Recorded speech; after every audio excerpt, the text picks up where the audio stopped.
نحمد اللہ تعالی ونصلی ونسلم علی رسولہ الکریم وعلی آلہ واصحابہ اجمعین اما بعد اعوذ باللہ من الشیطان الرجیم بسم اللہ الرحمن الرحیم بحمد اللہ تعالی کہ رب ذوالجلال کے احسان اور کرم سے آپ اپنا سبق ملاحظہ کریں گے سورہ الانشقاق کی 15 نمبر آیت شریفہ سے آگے۔ ملاحظہ کیجئے، اعوذ باللہ من الشیطان الرجیم بسم اللہ الرحمن الرحیم فلا اقسم بالشفق واللیل وما وسق والقمر اذا اتسق۔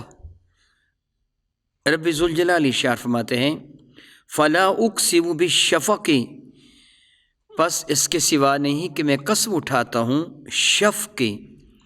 شفق اس اجالے کو کہتے ہیں کہ جو غروب آفتاب کے وقت سورج کی سرخی ختم ہونے کے بعد وہاں سفیدی کی ایک جھلک سی پھیل جاتی ہے، پھر جب وہ جھلک ختم ہو جاتی ہے تو تب حنفیہ کے نزدیک نماز عشاء کا وقت شروع ہو جاتا ہے۔ یعنی پہلے سورج کے غروب ہونے کے بعد مغرب کی جانب سرخی ہوتی ہے، پھر وہ سرخی سفیدی میں بدل جاتی ہے، پھر وہ سفیدی اندھیرے میں بدل جاتی ہے۔ تو جب اندھیرے میں بدل جاتی ہے تو حنفیہ کے نزدیک نماز عشاء کا وقت شروع ہو جاتا ہے۔ شفق اندھیرے سے پہلے اور سرخی کے بعد والی وہ سفیدی۔ اللہ تعالیٰ ارشاد فرماتے ہیں پس اس کے سوا نہیں کہ میں قسم اٹھاتا ہوں شفق کی، واللیل وما وسق، اور رات کی اور جو رات میں جمع ہوتا ہے۔ علماء کرام نے اس کی مختلف تفاسیر بیان فرمائی ہیں۔ رات کے وقت عموماً جو جانور ہیں، خواہ وہ پرند ہوں یا چرند ہوں، وہ اپنے اپنے گھونسلوں، آشیانوں، اپنے اپنے بھیٹوں کی جانب آتے ہیں اور وہ جمع ہو جاتے ہیں۔ اور بعض نے یہ بھی فرمایا کہ ستارے رات کے وقت چمک جاتے ہیں، وہ سارے کے سارے نظر آتے ہیں، یا انسان جو نیک اعمال کرتے ہیں، اللہ تعالیٰ کے برگزیدہ بندے جو راتوں کو جا کر رب کائنات جل و حکیم کی عبادت کرتے ہیں، اپنے مولا کو راضی کرنے کی کوشش کرتے ہیں، مطلقاً وہ سارے کے سارے کہ جو رات کے وقت وہ اللہ تعالیٰ کے حضور جمع ہوتے ہیں یا ویسے جمع ہوتے ہیں۔ والقمر اذا اتسق، اور قسم ہے چاند کی جب وہ پورا ہو جاتا ہے، جب وہ اپنے جوبن پر ہوتا ہے، اپنے پورے عروج پر ہوتا ہے۔ رب کریم جواب قسم یعنی اتنی قسموں کا ذکر فرمانے کے بعد ارشاد فرماتا ہے لَتَرْكَبُنَّ طَبَقًا عَنْ طَبَقٍ، لَتَرْكَبُنَّ راکب سوار کو کہتے ہیں، لَتَرْكَبُنَّ طَبَقًا ضرور بھی ضرور تم آگے بڑھو گے، طَبَقًا عَنْ طَبَقٍ، طبق ایک تہ سے دوسری تہ، ایک سٹیپ، ایک زینے سے دوسرا زینہ، ایک درجہ سے دوسرا درجہ۔ اس کی بھی بہت ساری تفاسیر بیان فرمائی گئی ہیں، اور جو یہ تفاسیر عام علماء کی بیان کردہ نہیں، صحابہ کرام کی، جس طرح سیدنا ابن عباس، حضرت سیدنا عبداللہ ابن مسعود رضی اللہ تعالی عنہم، ان سے یہ حدیث برکہ مروی ہیں۔ یہ بھی کہا گیا ہے سیدنا ابن عباس سے کہ میرے اور آپ کے کریم آقا تاجدار اربوجم شفیع معظم رحمت عالم صلی اللہ علیہ وسلم کی اور اعلیٰ شان کا ذکر کیا جا رہا ہے کہ اے محبوب مکرم علیہ السلام، آپ لمحہ بلمحہ آپ کے درجات بلند سے بلند تر ہوتے چلے جائیں گے، جس طرح قرآن عظیم کی دوسری آیت مبارکہ ہے وَلَلْآخِرَةُ خَيْرٌ لَكَ مِنَ الْأُولَىٰ، کہ آپ کا آنے والا بعد والا ہر لمحہ پہلے لمحہ سے آپ کے درجات میں بلندی کا باعث ہے۔ میں اس کی ایک سادہ سی مثال دے کے آپ کو سمجھاتا ہوں۔ ایک آدمی نے قرآن مجید فرقان میں پڑھا، اس نے 10 آدمیوں کو آگے پڑھا دیا۔ اب وہ 10 آدمی جو قرآن پاک کی تلاوت کریں گے، ان سب کے ثواب کا مجموعہ ان کے اس استاد کو آ جائے گا جس نے ان کو قرآن پاک پڑھایا۔ ان 10 میں سے ہر ایک نے 10 کو آگے قرآن پاک پڑھا دیا، اور اب ان کی تعداد ہوگی 110۔ وہ 100 وہ جس کو انہوں نے 10 نے قرآن پاک پڑھایا، اور 10 یہ، تو اب ان سب کا مجموعہ یعنی 10 کا 100 کا مجموعہ ان کو آ جائے گا، اور ان سب کا مجموعہ پہلے استاد کو آ جائے گا۔ یعنی جس نے نیکی کی ابتدا کی یا نیکی کی ترغیب دی، جتنے لوگوں نے اس کے کہنے پر، اس کی ہدایت پر، اس کے ترغیب دینے پر نیکی کی ہے، ان سب کا مجموعہ یعنی ساری نیکیاں اکٹھی ہو کر پہلے کو آ جائیں گے۔ اب ذرا سوچیں، میرے کریم آقا کے صدقہ سے پوری کائنات میں نیکیاں ہو رہی ہیں۔ میں اور آپ قرآن پاک پڑھ رہے ہیں، لوگ نمازیں پڑھ رہے ہیں، روزے رکھ رہے ہیں، حج کر رہے ہیں، زکاتیں دے رہے ہیں، اللہ اللہ کر رہے ہیں، اعمال صالح کر رہے ہیں، جو پوری کائنات والے میرے نبی کے صدقہ سے اعمال صالح کر رہے ہیں، سب کا ثواب اکٹھا ہو کر بارگاہ مصطفیٰ میں پیش ہو رہا ہے۔ اور پھر کیا ہو رہا ہے؟ لمحہ بلمحہ میرے نبی کے درجات ہیں، وَلَلْآخِرَةُ خَيْرٌ لَكَ مِنَ الْأُولَىٰ، آپ کا ہر لمحہ پہلے لمحے سے بلندی درجات کی جانب ہے، وہ غام گزن ہے، درجے ہمہ وقت بڑھ رہے ہیں۔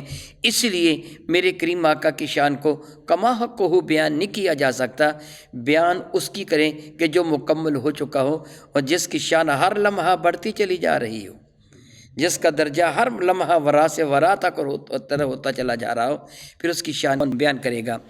اسی طرح سیدنا ابن عباس سے یہ بھی فرمایا، یہاں جو طبق سے مراد ہے کہ طبق نن طبق، ایک طبق کے بعد دوسرا طبق، وہ فرماتے اس سے آسمان مراد ہے، پہلے آسمان سے دوسرا، پھر تیسرا، پھر چوتھا، پھر پانچواں، پھر چھٹا، پھر ساتواں، پھر سدرۃ المنتہا، لامکاں، عرش معلیٰ۔ اے محبوب تم ایک سے دوسرا آگے بڑھتے ہی چلی جاؤ گے۔ وہ فرماتے اس میں معراج کی جانب اشارہ ہے۔ حضرت عبداللہ ابن مسعود سے بھی اور ابن عباس سے بھی بات، دوسری روایات بھی ہیں، جن سے بعد میں تو یہ پتہ چلتا ہے کہ یہ انسان کے ابتدائی تخلیقی مراحل، ثم خلقنا النطفة علقة فخلقنا العلقة مضغة فخلقنا المضغة عظاما فكسونا العظام لحما ثم انشأناه خلقا آخر، یہ سٹیپ وائز جو انسان پہلے کچھ ہوتا ہے، پھر کچھ ہوتا ہے، پھر کچھ ہوتا ہے، پھر پیدا ہو جاتا ہے، پھر یہ بچہ ہوتا ہے، اس کا بچپنا ہوتا ہے، پھر اوائل عمری ہوتی ہے، پھر یہ بلوغ کی طرف گامزن ہوتا ہے، پھر یہ جوان ہو جاتا ہے، پھر یہ ادھیڑ عمر میں چلا جاتا ہے، پھر یہ بوڑھا ہونا شروع ہو جاتا ہے، پھر یہ قبر کے اندر چلا جاتا ہے۔ یہ بھی سٹیپ وائز یہ اپنی زندگی کے مراحل طے کرتا ہے۔ اسی طرح کوئی بھی شے ہے اپنی زندگی کے مراحل طے کرتی ہے۔ ایک بیج پہلے شگوفے کی شکل اختیار کرتا ہے، پھر وہ آہستہ آہستہ تنا بن جاتا ہے، پھر اس کو پھول اور پھل لگتے ہیں، پھر ان کے بیجوں سے آگے پھر مزید درخت۔ گویا اللہ تعالیٰ جل وعلا نے ہر چیز کو بتدریج ترتیب وار اپنی شان ربوبیت کے مطابق آگے سے آگے بڑھاتا چلا گیا۔ یہ اس کی شان ربوبیت ہے کہ رب کا معنی ہی ہوتا ہے کہ بتدریج اوج کمال تک لے کے جانے والا۔ اللہ رب العزت جل وعلا حقیقی طور پر واقف ہے کہ اس سے حقیقی طور پر مراد کیا ہے۔ اللہ رب العزت جل وعلا فرماتے ہیں فما لہم لا یؤمنون، فما لہم ان کو کیا ہو گیا ہے، لا یؤمنون وہ ایمان کیوں نہیں لاتے۔ مجھے بھی دیکھنا چاہیے کہ میں پہلے کیا تھا اب کیا ہوں۔ میری زندگی تیزی کے ساتھ بیتی چلی جا رہی ہے، میں اور آپ بڑی تیز رفتاری کے ساتھ قبر کی طرف بھاگے چلے جا رہے ہیں، لمحہ بلمحہ موت کے قریب سے قریب تر ہوتے چلے جا رہے ہیں۔ ہماری زندگی ختم ہو رہی ہے، موت قریب سے قریب تر آتی چلی جا رہی ہے۔ ہمارے اندر یہ تغیرات جو آ رہی ہیں، میں پوری زندگی چاہتا میں بچہ رہوں، نہیں رہ سکتا تھا، چاہتا میں جوان رہوں، نہیں رہ سکتا تھا، چاہتا میں زندہ رہوں، نہیں رہ سکتا۔ یہ سب کچھ تو میرے اللہ کے دست قدرت میں ہے، پھر میں اپنے رب پر ایمان کیوں نہ لاؤں؟ مجھے چاہیے کہ میں اپنے رب کی ساری قدرتوں پر تہ دل سے ایمان لے کے آؤں۔ فرماتا ہے فما لہم ان کو کیا ہو گیا ہے کہ لا یؤمنون وہ ایمان کیوں نہیں لاتے۔ ان بدبختوں کی حالت کیا ہو گئی ہے، ان کفار کی۔ وَإِذَا قُرِئَ عَلَيْهِمُ الْقُرْآنُ جب ان کے سامنے قرآن کریم کی تلاوت کی جاتی ہے، قرآن کریم کی قرات کی جاتی ہے، قرآن پاک کو پڑھا جاتے ہیں تو لا یسجدون یہ سجدہ کیوں نہیں کرتے ہیں۔ یعنی حق کیا ہے کہ جب ان کے سامنے قرآن پاک کی تلاوت کی جائے تو ایمان کا تقاضا ہے کہ ان کے سر اپنے رب کے حضور ذلت کے زمین پہ آ جائیں، جبین سعادت یہ اپنی زمین پہ رکھ دیں، اٹھیے اپنے رب کے حضور سجدہ کیجیے۔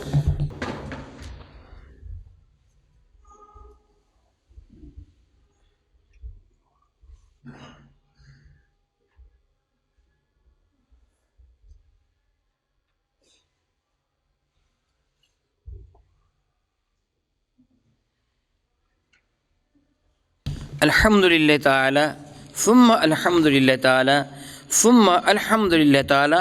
رب کائنات جل وعلا کا بہت بڑا احسان، بہت ہی بڑا کرم ہوا کہ اس خالق نے، اس مالک نے، اس الہی حقیقی نے محض اور محض اپنی شان رحمت کے صدقہ سے ہم ناچیز و حقیر بندوں کو اپنی حضور سجدہ کرنے کی توفیق و ہمت عطا فرما دی۔ یاد رکھیے، اللہ تعالیٰ کی عزت کی قسم اٹھا کر یہ جملہ میں کہہ سکتا ہوں، ہمیں نیکی کی جو بھی توفیق ملتی ہے اللہ کی رحمت سے ملتی ہے۔ کبھی بھی کوئی نیکی کر کے غرور نہ کیجیے، تکبر نہ کیجیے کہ میں نے یہ نیکی کی ہے، شکر کیجیے مولا تیرا کرم ہے کہ تو نے مجھ کو توفیق عطا فرما دی ہے۔ میں ہوں محتاج نیکی کا، آپ ہے محتاج نیکی کے، میرا رب محتاج نہیں کہ اس کی عبادت کی جائے، محتاج میں ہوں اور آپ ہوں۔ ہم نے جو سجدہ کیا رب کائنات کے احسان اور کرم سے سجدہ کیا۔ امام اعظم ابو حنیفہ رحمۃ اللہ تعالی علیہ، امام بخاری رحمۃ اللہ تعالی علیہ وہ حدیث مبارکہ جو انہوں نے حضرت سیدنا ابی ہریرہ رضی اللہ تعالیٰ سے روایت کی، اس کے حوالہ سے استدلال فرماتے ہیں کہ رسول مرشد رحمت عالم نے ارشاد فرمایا صلی اللہ تعالیٰ حبیب دائما ابدا کہ جب انسان سجدہ تلاوت کرتا ہے، قرآن کریم کی آیت بارکہ پڑھ کر سجدہ کرتا ہے تو شیطان چیختا ہے اور روتا ہے اور وہ کہتا ہے کہ ہائے افسوس میں برباد ہو گیا، ابن آدم کو سجدے کا حکم دیا گیا، اس سے فوراً سجدہ کیا اور مجھے سجدے کا حکم دیا گیا تھا، میں نے سجدہ نہ کیا، نتیجتاً کیا ہوا، ابن آدم سجدہ کر کے جنت کا حقدار بن گیا اور میں جہنم کا ایندھن۔ الحمدللہ تعالیٰ ثم الحمدللہ تعالیٰ۔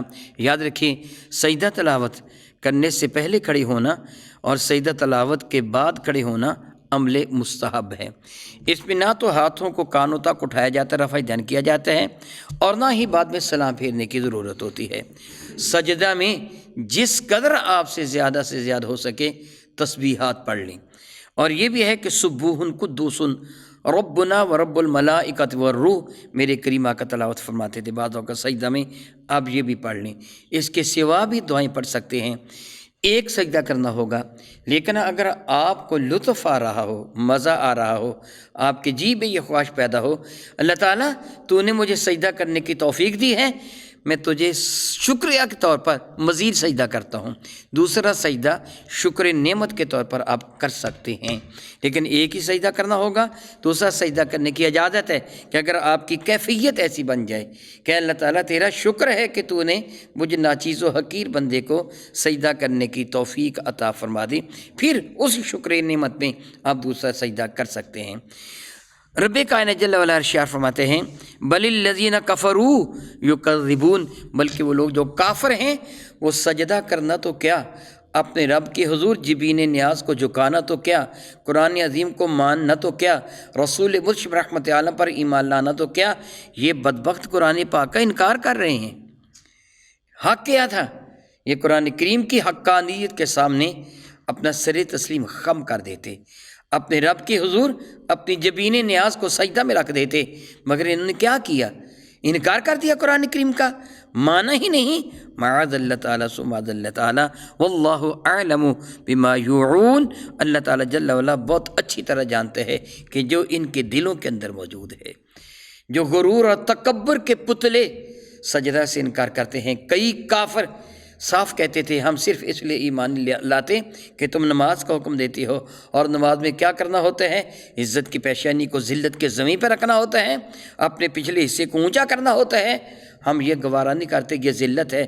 ان عقل کے اندھوں کو پتہ نہیں اپنے رب کے حضور جھکنا ذلت نہیں بلکہ الصلاۃ معراج المؤمنین، نماز سے ایمان والے کو عروج کی طرف لے کے جاتی ہے۔ یہ جھکنا بلندی کی دلیل ہے۔ نہد شاخ پن میوہ سر بر زمین، جس شاخ کو پھل لگتا ہے وہی جھکا کرتی ہے، اور جو شاخ اکڑی ہوئی ہوتی ہے دلیل یہ ہوتی ہے کہ شاخ کو پھل نہیں لگا ہوا، یہ شاخ بغیر پھل کے ہے، شاخ وہی جھکا کرتی ہے جس کو پھل لگا کرتا ہے، سجدہ وہی کرتا ہے جس کو میرا مولا توفیق و ہمت عطا فرماتا ہے۔ ارشاد فرماتے ہیں کہ فبشرہم بعذاب علیم، یہ سجدہ نہ کرنے والے، اپنے رب کو نہ ماننے والے، رسول رحمت کے حضور اپنے آپ کو خم نہ کرنے والے، یعنی ان کا حکم نہ ماننے والے، ان نابکاروں کو، بدبختوں کو، فبشرہم، ان کو خوشخبری سنا دو۔ یہ ان کو ذلیل کرنے کے لیے جملے کہے جا رہے ہیں، ورنہ اگلے جملہ جو ہے عذاب علیم، دردناک عذاب کی خوشخبری نہیں ہوا کرتی، یہ وعید ہوا کرتی ہے۔ ان کو ذلیل کرنے کے لیے کہا جاتا ہے، مبارکباد دے دو ان کو کہ سجدہ نہ کرنے والوں تمہیں عذاب علیم مبارک ہو، دردناک عذاب مبارک ہو، یعنی تمہارا مقدر عذاب علیم دردناک عذاب۔ ہاں الا الذین آمنوا، اللہ اکبر اللہ اکبر اللہ اکبر اللہ اکبر۔ میرا اللہ کتنا کریم ہے، اس کی عزت کی قسم، کائنات میں اس سے بڑھ کر کوئی بھی کریم نہیں ہے۔ زندگی بھر جو نافرمانی کرتے رہے، اپنے رب کا انکار کرتے رہے، الا الذین آمنوا، مگر وہ لوگ جو ایمان لیے، ان میں سے جس کسی کو ایمان کی دولت میسر آ گئی۔